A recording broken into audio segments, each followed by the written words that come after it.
When revolution's in reverse, I realize that the basic fantasy of revolution is exactly that you can dissolve away those structures of violent inequality, of structural violence, by basically taking out the violence in one punch.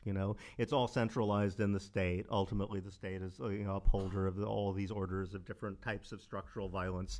And if we just get rid of the army and police, and there'll be a whole series of things will happen. So you have the great battle where you take out the violence, and then you go from there to, well, the first reaction is happy parties on the streets, yay, we won the revolution.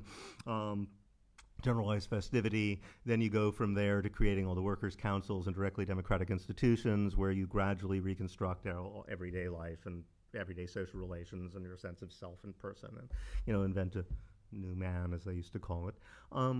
And I realize that what's happened since that has come to seem unrealistic to people is that we have this idea of direct action. The global justice movement, I notice this over and over again, and the same analysis could probably be applied to a lot of what happened in Occupy, although I think things have changed slightly.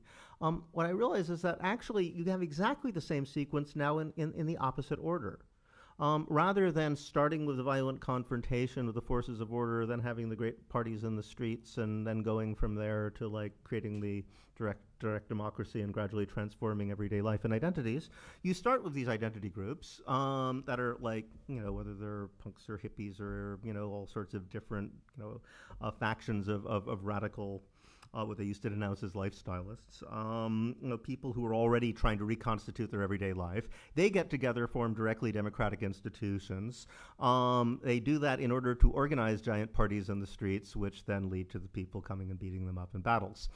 So it's actually happening in reverse order to the old paradigm, partly because that idea that you can just sort of take out the violence and everything will happen by itself is just no longer viable. And I think feminism in particular, and its emphasis on process in the movement, has made it impossible for us to imagine it's that simple. In fact, you do have to start from the other side. So revolution becomes no longer this apocalyptic thing, but this constant ongoing process.